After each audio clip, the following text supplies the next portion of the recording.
Michael Jackson کے میں کئی بار واقعہ بیان کیے, 50 سال کا, 2008-9 کی بات ہے, ہمارے دو صاحب بتاتے تھے مائیکل جیکسن کا بہت بڑا شو ہونے والا ہے, کروڑوں میں ٹکٹ بک گئے, یہ ہو گیا وہ ہو گیا, مفتی صاحب بڑی عزت دی, اگلے دن آ کے بتایا صاحب اس کا انا للہ ہو گیا مائیکل جیکسن کا, لڑکوں نے مجھے بتایا.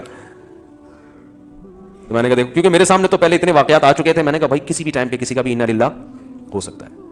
اب لوگ باتیں بناتے رہیں گے, اس کو زہر دیا, کوئی کہے گا اس کو وہ خود ہی مرا ہے. بھائی ڈاکٹروں کا ایک پینل اس کے ساتھ 24 گھنٹے رہتا تھا. مائیکل جیکسن کوئی ہماری طرح نہیں ہے کہ کسی کے منہ پہ بھی جا کے چھینک دو تو وہ بس سوری کر کے نکل لو. مائیکل جیکسن کے منہ پہ اگر آپ چھینک دیتے تو قتل کا کیس آپ پہ بنتا کہ اس کی چھینکوں سے مرا ہے, وہ جراثیم اس نے ٹرانسفر کی. لوگ دستانے پہن کے تو مسافے کر رہے ہیں, ہم تو کووڈ-19 میں لوگوں ایک دوسرے سے گلے مل رہے ہیں, چھینک رہے ہیں ایک دوسرے کے منہ پہ. اور مائیکل جیکسن جب کوئی وبا بھی نہیں پھیلی ہوئی, ہاتھوں میں گلوز پہن کے مسافہ کے اگلے کے جراثیم یہاں منتقل نہ ہو.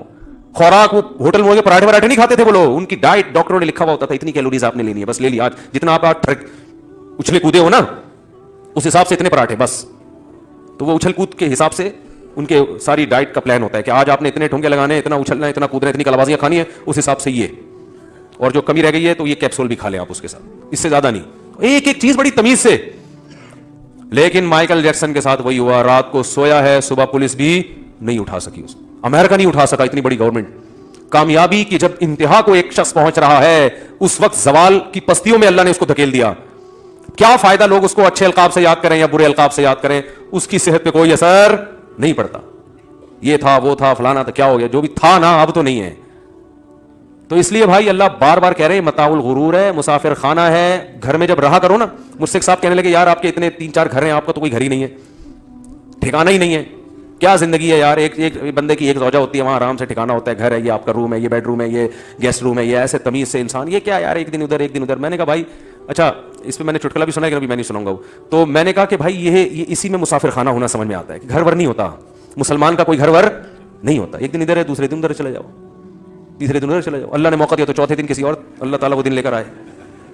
کیا ہے اس میں, یہی گھر ہے, گھر ور کیا ہے بھائی, جہاں ہے وہی گھر ہے. کیا خیال ہے, فوجی لوگ ہوتے ہیں نا, جہاں بھی بارڈر پہ ان کی تشکیل ہوتی ہے تو جہاں ہوتے ہیں وہیں 4 بوریاں کھڑی کر کے گھر بنا لیتے ہیں. وہ مورچہ کہتے ہیں اس کو, گھر نہیں کہتے, لیکن وہ بھی گھر ہی ہے بھائی. جہاں جاؤ فوجیوں کو سکھایا جاتا ہے یار, جہاں جاؤ بوری میں ریت ڈالو, ٹھیک ہے نا, اور ایسے بنا دو بس بہترین, دھوپ سے بھی بچائے گا, گرمی سے بھی بچائے گا, اور دشمن کی فائرنگ سے بھی بچائے گا. تو ایسے ہی میرے بھائی آپ 100% پکے نمازی بن جاؤ, آپ حاجی بن جاؤ, آپ ساری شریعت پر عمل کر لو, لیکن جب تک دل سے دنیا کی محبت نہیں نکالو گے, اللہ آپ کو دیندار ماننے کے لیے تیار نہیں ہے. میں نے بڑے بڑے گیٹ اپ دیکھا ہے کہ بڑا اچھا گیٹ اپ, لیکن پیسوں کی محبت, گھر کی محبت, گاڑیوں کی محبت اور عزت کی محبت دلوں میں ایسے گھسائی ہوئی ہے. ہمارے ایک استاد فرمایا کرتے تھے دنیا کی محبت کے گٹر ابل رہے ہیں. بڑے پیارے الفاظ تھے ان کے, دنیا کی محبت کے چشمے نہیں کہیں گے نا اس کو, ایک تو اللہ کی محبت کے چشمے ابلتے ہیں نا, تو فرماتے تھے دنیا کی محبت کے گٹر ابل رہے ہیں. دنیا کی محبت ایک گند ہے, مسافر خانے سے دل لگانا ہے تو پاگل پنا ہے, بے وقوفی ہے. فنا ہونے والی چیزوں سے دل لگا رہا ہے. میرے بھائی نکالو اس کو, اور نکلتی کیسے ہے, اس کے بہت سارے طریقے نکالنے کے. سب سے بہتر طریقہ ہے پیسہ خرچ کرو اپنی ذات پر, اپنے گھر والوں پر, صدقات و خیرات. 5-5 ہزار کے نا کڑک کڑک نوٹوں کی گھڑیاں, یار یہ لے یار, چاہ یار, کیا یار, کیا ہے, کیا رکھا ہے اس میں, کماؤ, خرچ کرنے کی نہیں ہے, کیا رکھا ہے یار اس میں, مر جائیں گے, ختم ہو جائیں گے. اور زبان سے بھی یہی بولا کرو. آج جو چیز انسان زبان سے بولتا ہے وہ دل میں اترتی ہے. آج دنیا کی بڑائی زبان سے بولی جاتی ہے. جہاں بیٹھو تیری جاب کتنی ہے, تیری تنخواہ کتنی ہے, تیرا گھر ہے ذاتی, مجھ سے لوگ پوچھتے ہیں آپ کا ذاتی گھر ہے, میں نے کہا نہیں ذاتی گھر نہیں ہے یار. یہ تو اللہ کا شکر ہے ہمارے حضرت نے ہماری تھوڑی بہت تربیت کر دی, انہوں نے تو پوری کی تھی, ہم پورے نہیں بن سکے, ورنہ ہم تو احساس کمتری میں مر جاتے بھائی. مجھے لوگ آ کے کہتے رہتے ہیں ذاتی گھر نہیں ہے, ذاتی گھر نہیں ہے. میں کہتا ہوں میرے پاس پیسہ ہے الحمدللہ, بنا سکتا ہوں, اللہ نے اگر دماغ گھوما تو بنا بھی لیں گے, بہت زیادہ آ گیا تو. پہلے میں نے کہا پراٹھے پھوڑنے دو ہمیں, ٹھیک ہے نا, گاڑی اچھی رکھیں گے, بچوں پہ خرچ کریں گے. پھر اگر بچ گیا اور اتنا بچا کہ صدقہ بھی ہو گیا, خیرات بھی ہو گیا, یہ بچ گیا تو چل یار ابھی مرتے مرتے چلو ایک پراپرٹی. پھر بھی میں نے کہا گھر بنانے کا دل نہیں کرتا, کوئی پراپرٹی چلو مر گئے تو بچوں کے کام آ جائے گی, وہ پھر گھر کی صورت میں بھی ہو سکتی ہے, پلاٹ کی صورت میں. میں نے کہا یہ غریبی ہے, یہ بہت بات کی چیز ہے, یہ تو کھانے دو یار. میں نے کہا تم نے کیا کر لیا گھر بنا کے, بادام کھاتے ہو, کہہ رہے نہیں بادام کے تو پیسے نہیں بچے, وہ سارا تو قسطوں میں جا رہا ہے. ہاں تھوڑا وہ آگے آگے آ جائیں, اوپر چلے جائیں بھائی, جو پیچھے لوگ کھڑے ہوئے اوپر جگہ ہے. تو پوری وہ چینج کر دی یار آپ نے ٹون ہماری, تو ٹائم ہوتا ہے یار, بیان ہے نا. تو کیا کہہ رہا تھا, میں اتنی خاندانی بات کر رہا تھا یار. تو وہ جو ہے نا, میں نے ان سے کہا بادام کھاتے ہو, انہوں نے کہا پیسے کہاں, جب آدمی گھر خریدے گا تو بادام کے پیسے کہاں بچیں گے اس کو. میں نے کہا پراٹھا ہضم ہو جاتا ہے, کہہ رہے پراٹھا تو ہضم نہیں ہوتا, قبض ہو جاتا ہے. میں نے کہا مزے میں تو ہم ہیں, صحیح ہے, اور کیا.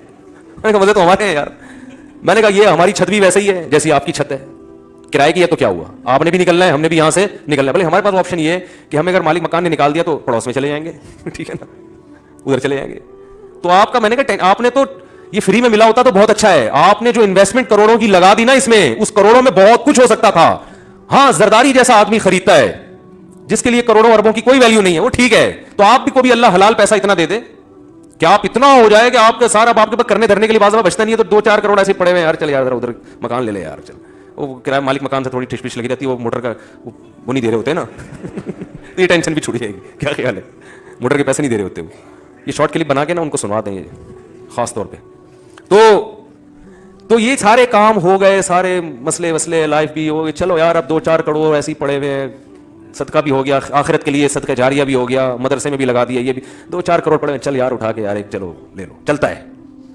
تو کوئی ٹینشن لینے کی ضرورت نہیں ہے, مسافر خانہ ہے بھائی, W11 ہے, پائدان پہ جاؤ, ڈرائیور کی سیٹ پہ بیٹھ کے سفر کرو, کوئی زیادہ فرق, وہ ڈرائیور بھی اتر جاتا ہے آگے اڈے پہ, آپ نے بھی اترنا ہے. اور بچوں کی بھی بہت زیادہ ٹینشن نہ لیا کرو, جیسے آپ بھی کسی کے بچے تھے, اللہ نے کھلا پلا کے بڑا کر دیا, آپ کے بچوں کو بھی اللہ کھلا پلا کے بڑا کر دے گا. اور بچے اپنی قسمت سے بنتے ہیں بھائی, جب بڑے ہو جائیں گے تو اچھے بنے برے بنے ان کی ہیڈک ہے, آپ جب تک نابالغ ہیں ٹریننگ تربیت کرتے رہو, بڑے ہو کے سمجھدار ہیں, نیک بن گئے, اچھی بات ہے, خوش ہو جاؤ, نہیں بنے تو بھی ٹینشن نہ لو. نوح علیہ السلام سے زیادہ اپنے بچے کی کون تربیت کر سکتا ہے, وہ کافر نکلا. تو اس لیے ٹینشن صرف ایک ہی لینی ہے آخرت کی, کہ آخرت میں کیا ہو, کیونکہ اصل کیا ہے, بولو بھائی, آخرت. یہاں ٹینشنوں میں اگر آخرت بن رہی ہے بہت اچھی بات ہے, اگر آخرت بگڑ رہی ہے تو بھائی, تو یہاں میرے بھائی اگر آپ کامیاب صدر بھی بن گئے 5 سال کے لیے تو بھی موت تو ہے نا, مرو گے تو ختم, فنش. تو بار بار نا یہ الفاظ زبان سے بھی ریپیٹ کرنے چاہیے. جس محفل میں بیٹھے ہیں وہ بھائی سب دھرا رہ جائے گا یار. پہلے لوگ اس طرح کی باتیں بہت کرتے تھے, اب نہیں کرتے. جہاں بھی بیٹھو نا, نبی صلی اللہ علیہ وسلم صحابہ کو ہر موقع پہ مثالیں دیا کرتے تھے. ایک دفعہ آپ صلی اللہ علیہ وسلم نے دیکھا بکری کا بچہ مرا پڑا ہے, مردار کچرے میں, تو آپ نے فرمایا کہ اللہ کی اہمیت, اللہ کی نظر میں اس دنیا کی اہمیت اس مردار بچے سے بھی کم ہے. یہ بھی کچھ کی بھی کوئی ویلیو ہوگی, اللہ کی نظر میں اتنی بھی ویلیو. مسافر خانہ ہے اور ہم نے اتنا اس کو خدا بنا لیا بھائی. دنیا کماؤ آخرت کے لیے. نبی صلی اللہ علیہ وسلم نے فرمایا جو دولت کماتا ہے یعنی تجارت کرتا ہے اس لیے تاکہ لوگوں سے بھیک نہ مانگنی پڑے, تو آپ نے فرمایا وہ قیامت کے دن پیغمبروں کے ساتھ ہوگا. اچھی نیت سے کماؤ, دل نہ لگاؤ بھائی. دل لگنے کی علامت کیا ہے, چھنتی ہے تو تکلیف کتنی ہوتی ہے, سمجھ رہے ہو. دیکھو پیسہ رکھنا برا نہیں ہے, حضرت سلیمان علیہ السلام نے تو اللہ سے حکومت مانگی تھی. نہ پیسہ رکھنا برا, نہ پراٹھے کھانا برا, نہ بڑی بڑی گاڑیاں, اور گھر بنانا بھی جائز ہے. دل نہ لگاؤ. دل لگنے کا پتہ ایسے چلے گا جب یہ چیزیں نہیں ہوتی تو ٹینشن کتنی لیتے ہو, یہ چیزیں چھن جاتی ہیں تو ٹینشن کتنی لیتے ہو.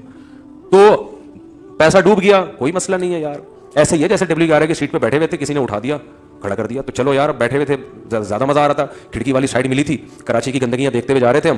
اب جناب ہمیں اٹھا دیا تو کھڑے ہو کے سفر کریں گے, کوئی مسئلہ نہیں ہے. تو تھوڑی سی بس اس میں ہلکی پھلکی سی ٹینشن ہوتی ہے, وہ اتنی ٹھیک ہے. اس سے زیادہ ٹینشن لینے کا بولو نہیں ہے. تو ڈپریشن سے ٹینشن سے نہیں مرو میرے بھائی, یہ ہمارے مذہب کا حکم ہے. کافر اس دنیا کو اصل سمجھتا ہے, ہم اسے W11 سمجھتے ہیں, صحیح ہے نا, مسافر خانہ سمجھتے ہیں. اسی وجہ سے ہم اس میں زیادہ خوش ہوتے ہیں. مسافر کو کوئی چیز مل جائے خوش ہوتا ہے, نہیں ملے پریشان نہیں ہوتا. اللہ سمجھنے کی عمل کی توفیق عطا فرمائے.